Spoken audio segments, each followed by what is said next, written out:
Ready to take their seats, please? As our work schedule is scheduled on the Elmore Tudor Road development, we have half an hour for this. Go around the table and identify ourselves for the record. Chris, we'll start with you. Forrest Dunbar. John Weddleton. Felix Rivera. Suzanne LaFrance. Dick Trainey. Star Marset, School Board. Tim Steele. Pete Peterson. Good.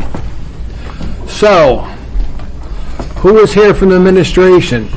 Chris Schutte. There you are. Development. I was worried about you. I thought we were going to have to send the police out to find you. I'm always worried about me. And the police are on after. Chris? I'm looking for Mr. Kalis. So I've got, George, you want to join me? I've got Georgia Kalis and Tim Potter. Or no, sorry, Michelle. Hi, Michelle. You want to join us too? Welcome back, George. Two of the parties that are involved in the DHHS project right now that we'd like to bring up to talk through the update. And so Michelle Ritter from Dow, who is working with the developer on the Tudor and Elmore redevelopment project, and of course you guys all know George, who's been instrumental in the partnership between MOA and ASD on the student transportation facility. Okay. So I apologize, I wasn't at the joint meeting earlier, so I don't know how much about this project has been discussed already. Not one thing. Not one thing. No, because the school board apparently has not been brought into this discussion yet by the administration.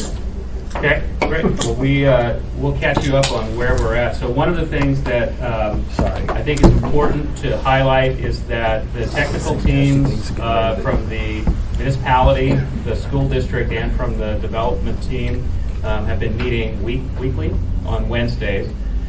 This is a technical team of the engineers, designers, the operations folks at ASD and others, and it's been primarily focused on how do we meet the needs of the school district's transportation facility.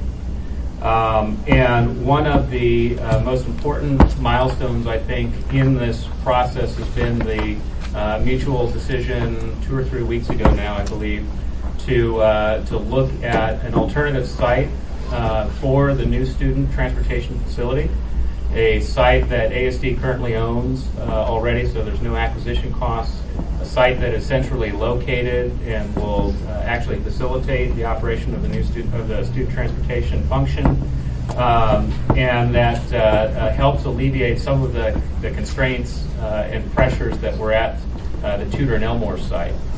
And so, George, I don't know if you want to give an overview of the proposed site.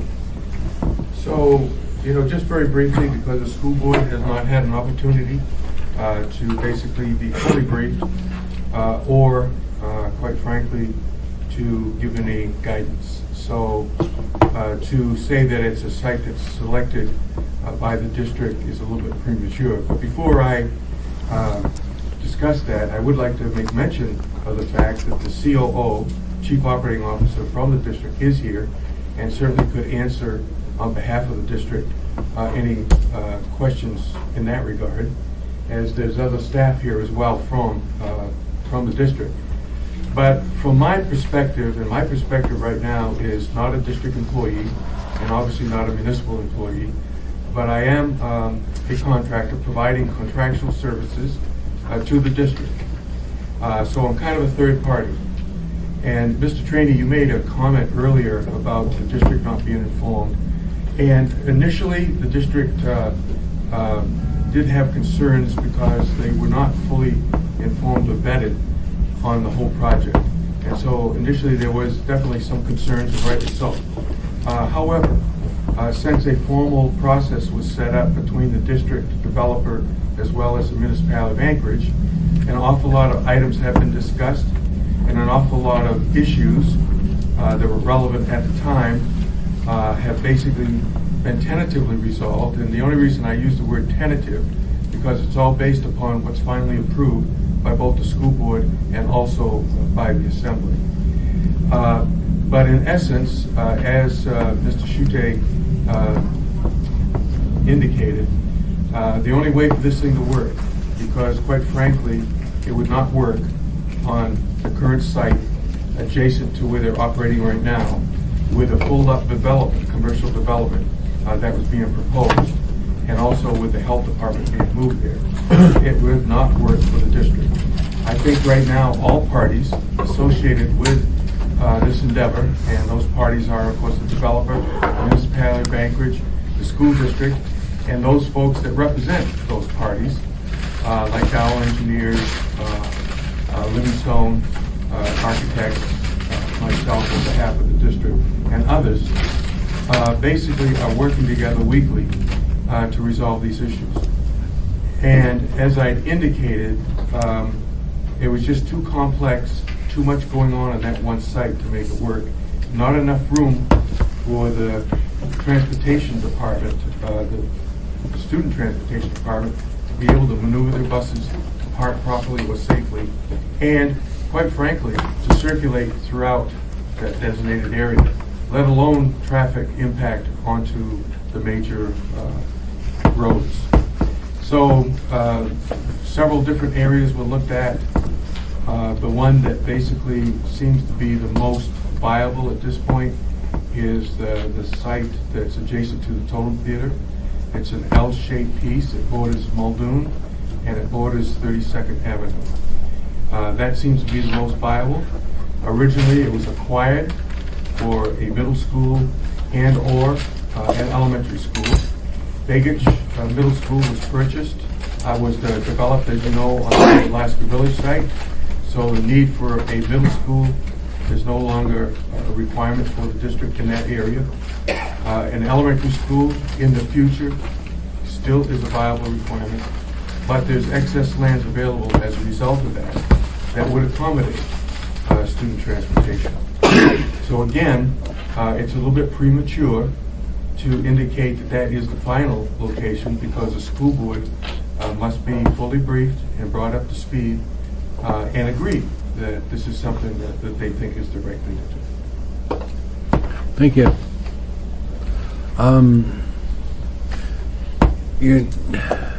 Tim's not here, so you're here. So what's happening with this development now from your perspective? Are you representing the individual, the client? Yes. So what's going on with this whole project? So at this point, we're looking at completing the master plan for the Tudor Elmore site, which will have a new DHHS site. Up until about 3 weeks ago, we were looking at how that master plan site would look with the ASD student transportation facility on the site. Now we're kind of taking a step back and waiting until we get approval that portion can be relocated to the Muldoon site next to Totem. And then they're looking at other uses that will free up an additional 3 acres at the Tudor Elmore site, which would be further developed with additional residential units and retail and office buildings. Questions from assembly members? Yes, Star. I just wanted to say that we are scheduled to get an update from the administration on Monday at our work session, the 11th. So that's when the board will be updated on the progress. Okay. Pete. Thank you, Mr. Chairman. And there must be additional school sites that have been set to be for building future schools around the municipality. Have we looked at any of the other potential locations other than this one in East Anchorage? So there are other school sites that have been acquired in the past to accommodate the development in those particular areas of the municipality. However, in order for this operation to work, it needs to be in relative close proximity to where the existing student transportation facility is. And if you look at where the Totem site lays, then they can accommodate the same schools that they accommodate now transportation-wise and the same time factors. And as a result of that, there would not be any additional operating costs for the district. If the district was to move to another site somewhere further away, then there would be substantial costs to the district operation. All right, thank you. Thank you. Mr. If I could Dombrowski? add Real quick, sorry, George. Go ahead, Chris. There was as George indicated, there was an analysis of other sites, but one of the other sites that we looked at was a municipally owned site on MLK between MLK and Tudor, just east of the crime lab. That was ultimately determined not to be as beneficial as the existing school selection site. Thank you. Mr. Dombrowski, ma'am. Thank you. You know, this discussion actually was one of the big concerns that was brought to my attention was the AFC need and the transportation. So I'm really glad you went back and took a second look at that. But I think another factor that nobody's really thinking about, which let me clarify my comments before I make them. I think the ASD component, I think it's wise to move it out of this development, frankly, because I just couldn't picture in my mind how it was going to work. But the secondary component that has to be concerned, they have to consider, I'm imagining where this totem site is, and I'm trying to think about the houses that are near it. How many buses are on this location? So there'll be approximately 120 buses. So the thing that I always know, and this, I'm very sensitive about this when we do land use stuff, is what is the zoning near it? Because when you turn on 150 buses in the wintertime to warm them up, do you know how much exhaust they give off? The closer you put it to residential, this is why I thought it was going to, a secondary reason why it'd be a big failure, putting residential right there next to an ASD bus barn, because all people are going to be smelling in the morning is diesel, right? But now the members on East Anchorage, you know the neighborhoods better than I do, and the closer you get this many buses to a neighborhood, I guarantee people are going to be calling you. So if I may. Go ahead, sir. Those items were looked at. In fact, there was a very extensive evaluation that was done of various options on that particular site that we're talking about. And those folks that basically did the evaluation came from the developers team, came from the municipality, and the school district's team. And when they went ahead and factored in all those things that you're talking about, as well as many other things, there was one option on that particular site that seemed to alleviate most of those type of concerns you had. You really have to look at the topography of that site and realize that the neighborhood that would probably be the closest is still quite a little ways away, plus there's an awful lot of tree buffers. There is also a major easement, electrical easement, that really separates them quite a bit. And then there's also more treed areas before you actually get to the housing. The other thing is that when you live in that area, you know what the prevailing winds are. And the prevailing winds, the way that they move the diesel pretty darn fast and dissipate it. So you don't have the inversions that you have at the current site. Good. So, and again, by being able to exit on two different routes, using 32nd as well as using Muldoon, then that allows them to split up the buses as far as being able to travel and lessen the effect on the neighborhoods. Well, it sounds to me, as I'm hearing this just from preliminary, they may have really found the win-win situation, because I don't know, like I said, I was just looking thinking you're gonna have a mess. I get everybody on here. But I'm sure the school board will vet it even further Okay. too. Thank you for that. You're about 7 down the line. Thank you, Amy. Chris? Yeah, I don't have an agenda, so I don't know if this meeting is specifically to discuss the school district issue related to the development. No, it's to discuss this tire development. Okay, good, because my questions are different. I actually have really just one question, but it's to both Michelle and to Chris.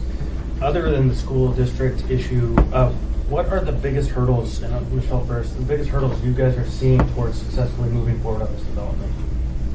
From the developer's perspective, really that is the largest component. Separate is from that. Separate to that. Yeah. The traffic impact analysis, just as kind of recognizing what those upgrades or mitigation might be, especially going on to Elmore. Removing the ASD facility from the site actually relieves a lot of that concern as well, because of the circulation impacts it was going to have. And then there's different agreements that both the developer and the real estate department are going through. But really the biggest hurdle has really been the ASD facility. Yeah, and I echo that.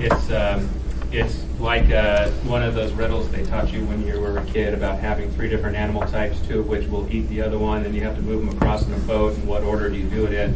We can't get started until we are able to accommodate ASD. So that has been really the focus of the work up to this point. However, I will add that one of the other challenges that's unique to the Tudor and Elmore site in particular are the underlying easements that exist across the property, and I don't see the designers here, but one of the challenges the designers have had is in how do we lay out this site taking into account all of the existing easements that happen to be on the property now. And they have done a good job of that up to this point. So those are 2 of the largest challenges thus far. Anything else, Chris? Forrest?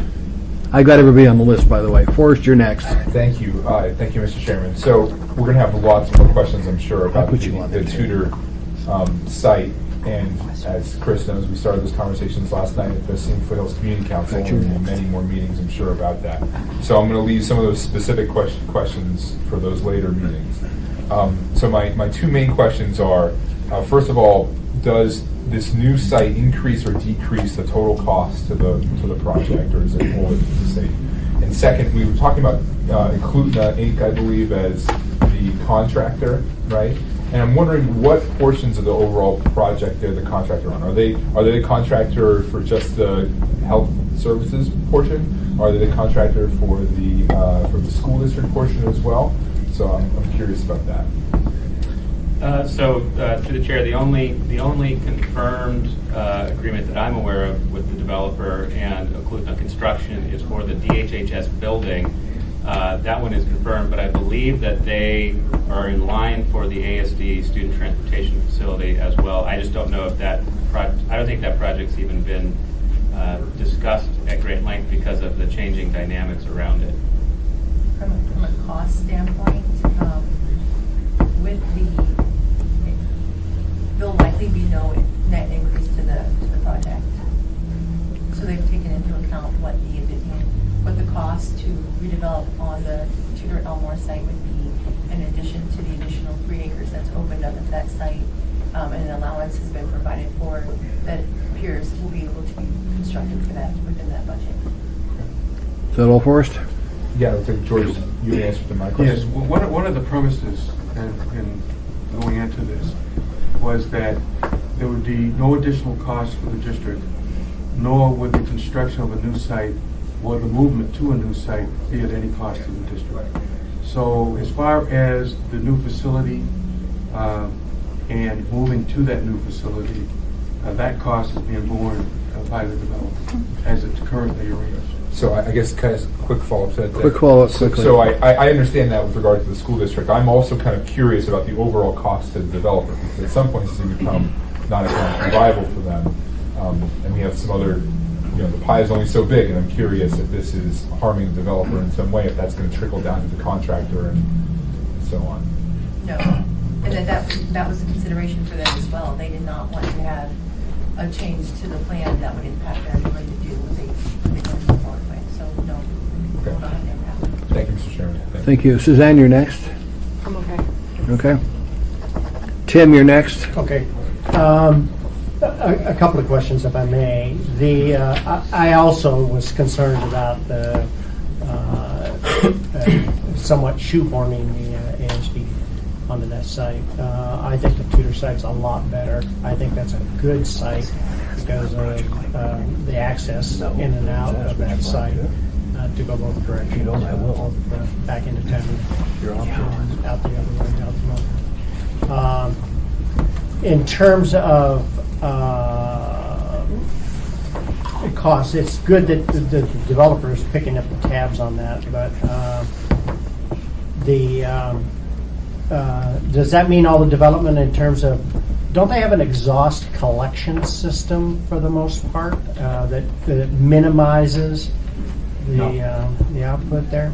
Because there, as you may recall from your days with the district, they are stored outside, even though they do have an overhead cover over portions of the buses. They do have to crank them up in the winter months They do have to operate till they get to an operating temperature. But where they currently are, the problem you have there is it's subject to numerous inversions in that same period of time. And that holds all that diesel right in there. And the district receives some complaints now. But the new location, as I indicated earlier, does have the luxury of prevailing winds that will help dissipate. And there's no known or frequent inversions in that area. Are they going to be covered? They'll be partially covered just like they are today.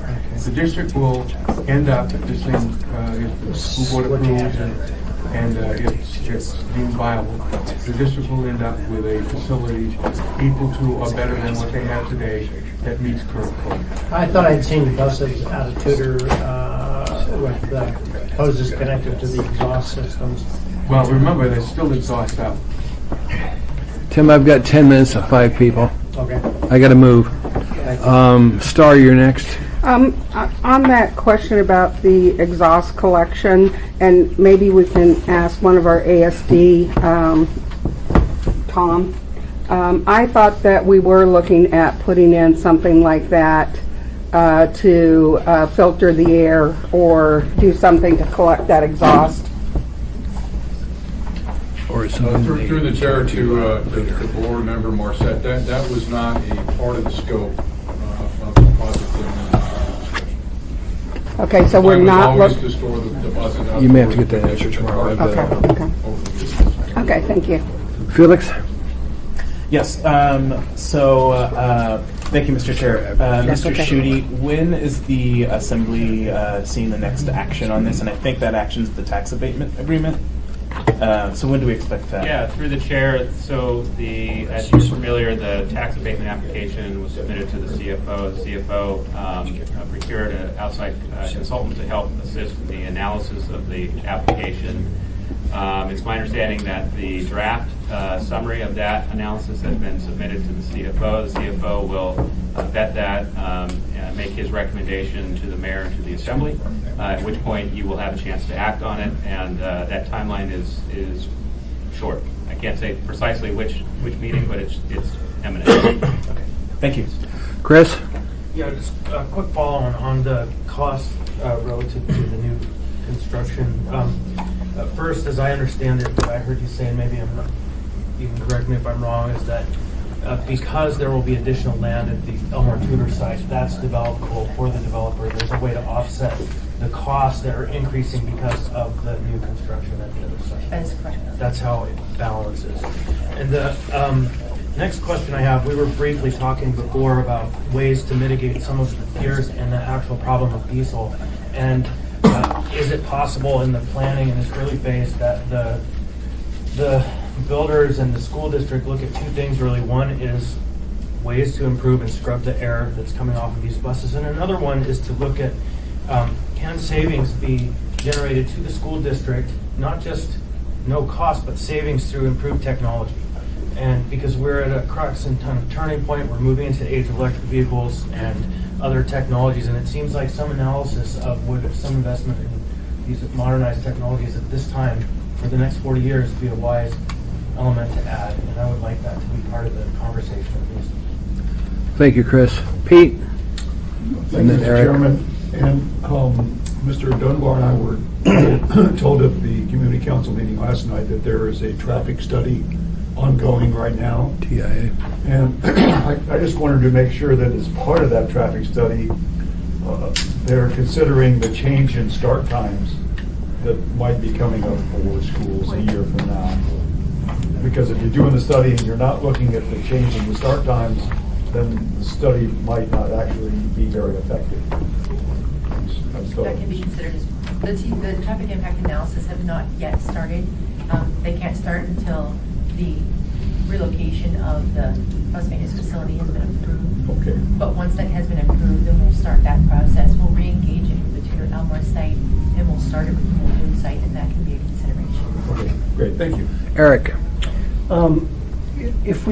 This is a really innovative way to get this project going, and I appreciate that. It's appropriate for the fiscal times we have. if we'd done this the normal way, it would have been under prevailing wage and likely had a project labor agreement. It's my understanding that because either the way we funded it, land versus money, or the way we're managing it, developer building it versus us doing it as the developing entity, that puts that somewhat in question. So is this governed by prevailing wage, and is there expected to be a project labor agreement on it? So the short answer to that is, let me take the latter part second. Is there a project labor agreement? The answer is no at this time. Is it a prevailing wage project? My understanding is that the contractor that has been secured for the DHHS portion, Klutna, has agreed to prevailing wage. I think I don't think they're here today, but I believe that they have done some outreach at least to a few of the trades. I think the carpenters in particular, and I don't see anybody who can confirm that, but I believe they've started some of the outreach to talk about the project and talk about utilizing those resources. But yeah, the short answer to your question is that there is no PLA for the project. Eric? Yeah, just brief follow-up. So whether technically, legally, prevailing wage is required, they've agreed to be under prevailing wage. And project labor isn't done yet, but still could be, or it's been excluded, or it just hasn't happened yet? I'll have to get back to you with an affirmative answer on that. I'm not a labor attorney. Okay, thank you. I would appreciate that. We have 5 minutes left. Pizza's here. We'll eat this after we did in this meeting. So, other questions in the next 5 minutes? John? So the idea of a bus barn is not going to happen ever? We kicked it around and they want nice warm buses indoors. That can't happen? I don't want to speak specifically for the district, but the plan that was tentatively looked at by the municipality was trying to get some type of a federal grant to build a completely covered bus barn. But with that number of buses, that is one heck of a building, and the cost would be pretty darn big. And quite frankly, it did not look doable with getting that type of a grant from the feds in any time soon. It would be years. But it was also felt that this is a target of opportunity to be able to enhance the municipality from the standpoint of taking care of some things that have been problems in the past, and also encouraging economic development, new jobs, and new tax base, which is revenue to the city. So when you look at all of that combined, and if we can work out, there are still some issues that have to be worked out, quite frankly, but if all of that can happen, then it's probably a win-win-win for all three parties. Thank you. Last question before we end this meeting from anybody? I do actually. Chris? An opportunity for public comment here.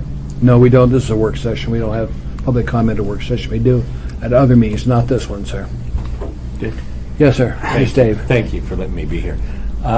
I would really like to get an actual legal answer to Eric's question of whether prevailing wage law applies to the school district part of the bus pilot or not.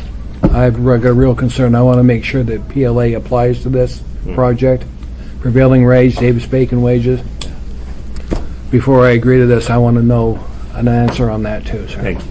I'll just Amy? go on the record and say, frankly, I'm fine with prevailing wage not being part of it, but I'm probably in the minority, I'm guessing. You are. 9 to 2. I figured might as well be truthful. You are. Any other questions on this from the body? If not, this work session over.